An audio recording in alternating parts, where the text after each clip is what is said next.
Affirmative. I guess I got it all backwards today.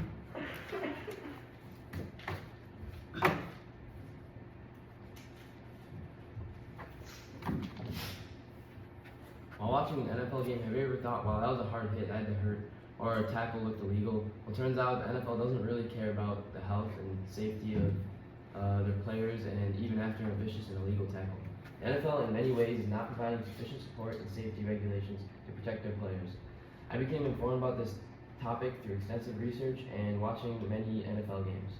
Today I'll be informing you about two different NFL players and their sustained injuries, and then I'll inform you about a rule in the NFL that has to be changed. Now I'll inform you about the first player's injuries and how it's affected his career. The first player I'll be talking about is Tua Tagovailoa, who has sustained more than one serious concussion. And while I tell you about his injuries, you can watch a video of all of his concussions that he sustained throughout his career. According to Hassan, the most recent concussion which he sustained in week 2 of this season was Tua's third since the start of 2022 season and the fourth of his collegiate and professional career. After 2 of his concussions, he demonstrated a fencing response. According to the Brain Injury Center at the University of Kentucky, in 2009, fencing response was associated with damage to the lateral vestibular nucleus. This means that the force of the damage ruptures blood vessels, which activates the lateral vestibular nucleus, providing characteristics of extension and stiffening of the forearm, which you can see in the videos. Because Tua sustained this many concussions, it has had a great effect on his career. According to Hassan, the study done on effects of concussions concluded that concussions would have a great negative effect on potential stability, and experiencing multiple concussions would cause a greater balance decrease. Because the NFL allowed him to continue after a second and even third concussion, I think this is unacceptable, and that Tua has made the wrong decision because of his money, which will greatly impact his future quality of life. According to Bell in 2024, if a player is medically cleared, the NFL Players Association won't suggest a player to retire. This is unacceptable for the safety of the player in the NFL. If Tua is to sustain another concussion in the future, it could be life-altering or even worse, result in death. This should be put back on the NFL because of their lack of concern in the safety of their players.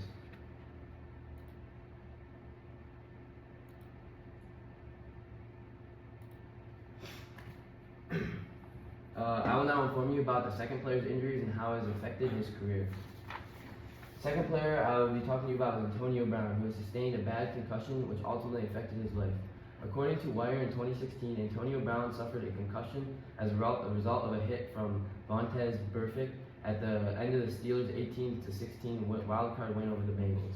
Little did everyone know that this would be a life-altering event of Brown's career and even his life. And as you can see in this clip here, he misses the ball and the defender still goes in and tackles him right in the helmet, and he's concussed after that, which changed his life. So according to Wire also states in the article that Antonio Brown was placed in concussion protocol and his status was unknown. This is back in 2016 when the rules and regulations were not as strict about concussions as they are today. This was all at the time of the concussion, but now I'll inform you about how it has affected his career and life. According to Clark in 2020, Antonio Brown, who faced charges of felony burglary and battery, was the same person before his concussion who donated $100,000 to Dunlap's daughter, who was diagnosed with cancer. Antonio was always known as the nice guy until his life changed by one illegal hit, causing him to get CTE. Clark also states that in his article, Pittsburgh radio host Colin Dunlap said after the hit, Antonio became afraid that everyone was out to get him. He never smiled and was never happy. Before the hit, Dunlap said the guy used to smile all the time and never had a dark side to him. After the tragic hit, Antonio was in and out of 3 different teams in his short-lasting career until he became so corrupt that he had to end his career.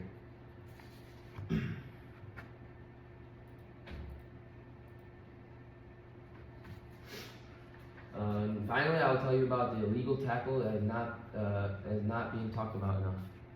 The tackle that defenders have been getting away with is the defenseless receiver rule. According to the NFL in 2024, it is a foul if a player initiates unnecessary contact against a player who is in a defenseless posture.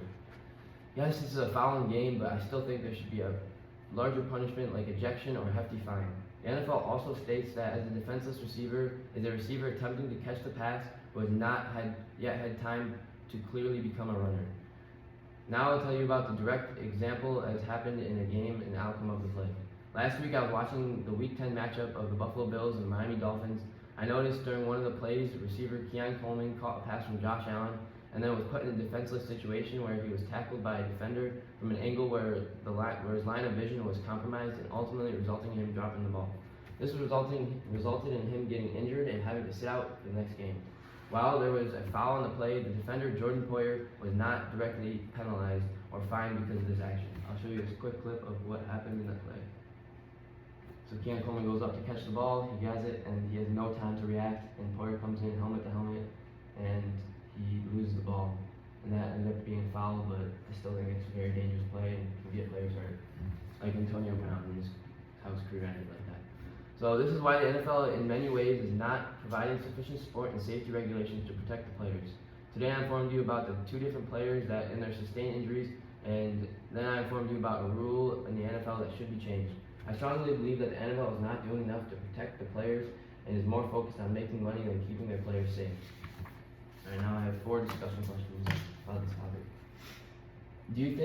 First one is, do you think the NFL is doing enough job in protecting their players? No, I don't think so at all. I think that them changing kickoff rules was just to make people think that they were. Yeah. Like it was a rule, and it seems like on the outside it seems like a good decision, but the outcome is still people are getting hurt, and it's just not. Yeah, seeing they should that change change. something else. The kickoffs were. Yeah. Like people are like, oh, it's changing, and it seems like it's getting better, but still people are just getting hurt for no reasons. Like this one here, like that did not have to happen.